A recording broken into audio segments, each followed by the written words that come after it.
76 जवान ताड़मेटला में शहीद हुए थे। कितने लोग जेल गए थे ताड़मेटला और बुर्कापाल से मिला के? लगभग 50-60। अभी जेल में कितने लोग होंगे इस गांव के? पाँच लोग। कि 122 लोग जेल गए हैं, उसमें कहीं तुम भी तो जेल नहीं गए थे? नहीं सर, मैं नहीं गया। मैं जेल कितने गए? जेल गए थे 100 लोग। 100 से ज़्यादा लोग जी बुर्कापाल और ताड़मेटला से जी मिला के, दोनों गांव से, जी। है ना? सारे लोग बाहर हो गए, केवल 4-5 लोग बचे हैं क्या? 5 लोग बचे सर। 6 अप्रैल 2010 दंतेवाड़ा का ताड़मेटला जंगल। देश ने उस दिन टीवी स्क्रीन पर लाशों के ढेर देखे थे। सीआरपीएफ के 75 और राज्य पुलिस के 1 जवान सहित कुल 76 जवान मारे गए थे। यह सिर्फ एक नक्सली हमला नहीं था, बल्कि भारतीय राज्य की सुरक्षा व्यवस्था पर सबसे बड़ा हमला माना गया। सरकारों ने इसे राष्ट्र पर हमला कहा। शहादत के बड़े बड़े भाषण हुए, ऑपरेशन तेज हुए, बयान आए कि नक्सलवाद को जड़ से खत्म कर दिया जाएगा। लेकिन 16 साल बाद जब मामला अदालत की अंतिम कसौटी पर पहुंचा, तो छत्तीसगढ़ हाई कोर्ट ने कहा कि राज्य असली आरोपियों की पहचान तक साबित नहीं कर पाया।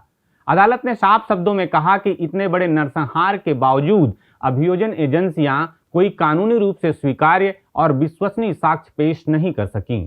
इस मामले के आरोपियों को जिला अदालत ने बरी कर दिया था और हाई कोर्ट ने भी कहा कि जिला अदालत का फैसला सही था।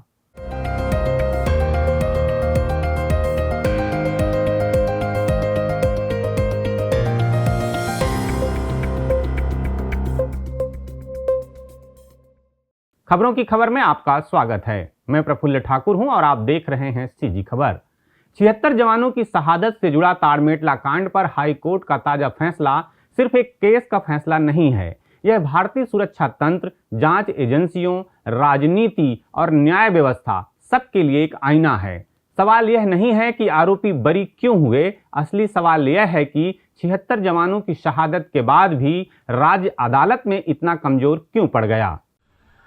ताड़मेटला नरसंहार के मामले में पुलिस ने जिनको दोषी बनाया था, अदालत ने उनको बरी कर दिया। निचली अदालत पहले ही बरी कर चुकी थी, अब उच्च न्यायालय ने बरी किया है।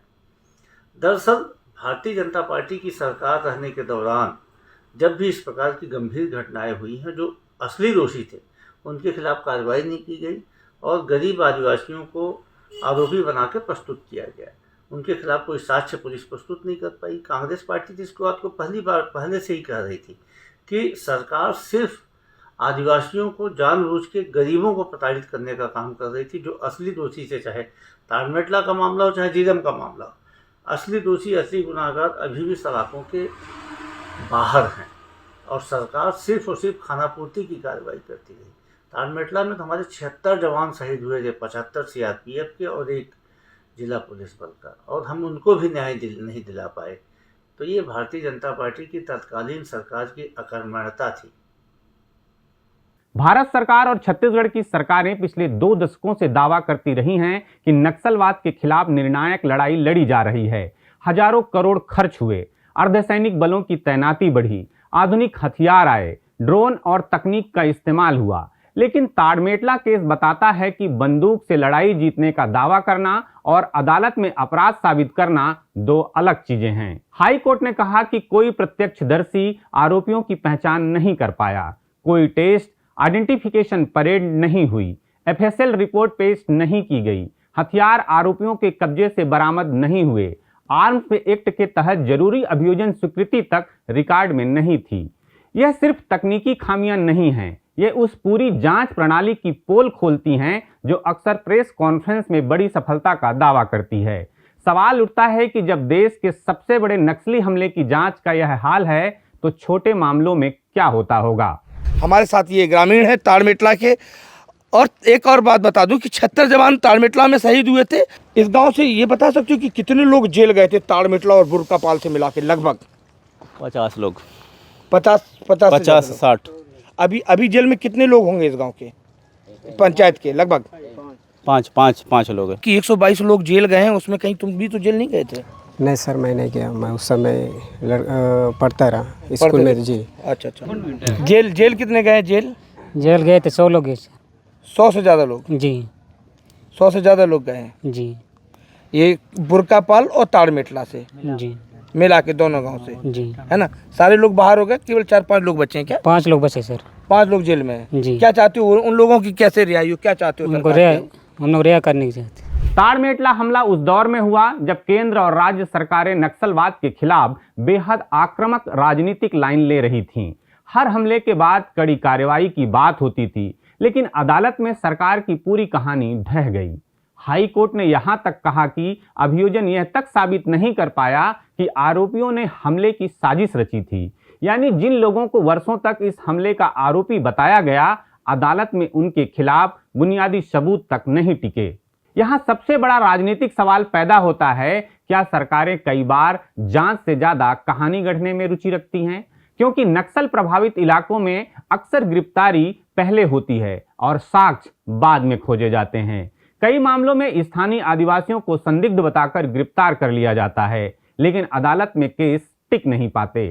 ताड़मेटला केस उसी पैटर्न की सबसे बड़ी मिसाल बनकर सामने आया है।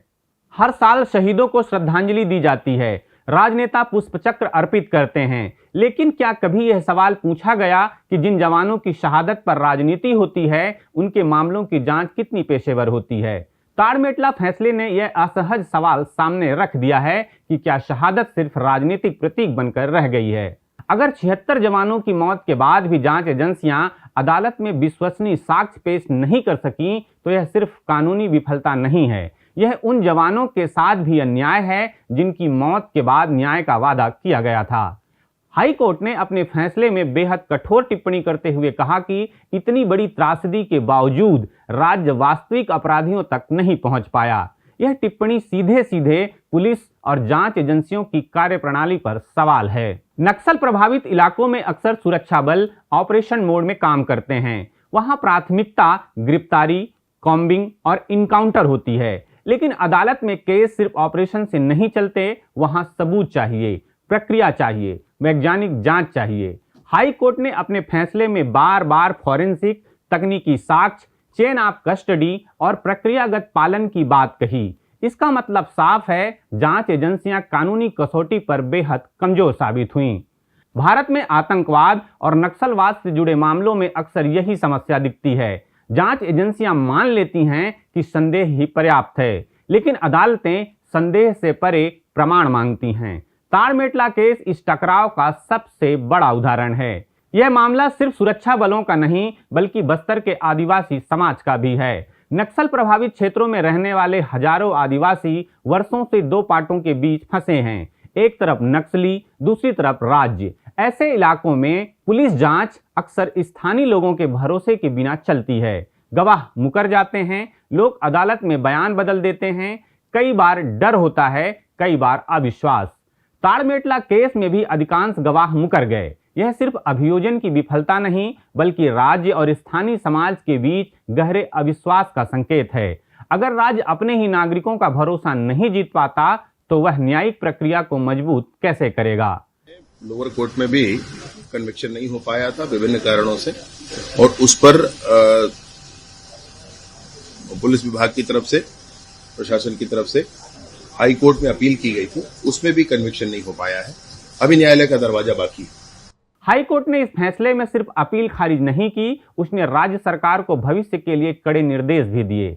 अदालत ने कहा कि गंभीर मामलों में उच्च स्तर की जांच सुनिश्चित की जाए, फॉरेंसिक और तकनीकी साक्ष्य समय पर जुटाए जाएं, टीआईपी जैसी प्रक्रिया तुरंत कराई जाए, जांच की गुणवत्ता पर आंतरिक निगरानी हो, अधिकारियों को प्रशिक्षित किया जाए। यह असल में न्यायपालिका की तरफ से राज्य को दिया गया चेतावनी पत्र है। लेकिन सबसे बड़ा सवाल अब भी बाकी है। ताड़मेटला हमला भारत के इतिहास में दर्ज है, लेकिन अब उसके साथ एक और बात दर्ज हो गई है। 76 जवानों की मौत के बाद भी राज्य अदालत में अपराध साबित नहीं कर पाया। तो सवाल अब सिर्फ यह नहीं है कि आरोपी छूट गए, सवाल यह है कि असली दोषी कौन थे, क्या वे कभी पकड़े जाएंगे, क्या जांच शुरू से ही कमजोर थी, क्या राजनीतिक दबाव में जल्दबाजी में आरोप तय किए गए, क्या सुरक्षा मामलों में भी प्रोफेशनल इन्वेस्टिगेशन की जगह सिर्फ एक्शन को महत्व दिया जाता है। और सबसे बड़ा सवाल, अगर देश के सबसे बड़े नक्सली हमले का यह असर है, तो क्या भारतीय आपराधिक न्याय व्यवस्था वास्तव में ऐसे मामलों से निपटने के लिए तैयार है? ताड़मेटला का फैसला सिर्फ अदालत का फैसला नहीं है, यह भारतीय राज्य की उस विफलता का दस्तावेज है जिसमें गोलियां चली, जवान मरे, राजनीति हुई, लेकिन अदालत में सच साबित नहीं हो सका। खबरों की खबर में फिर किसी खबर पर होगी बात। नमस्कार।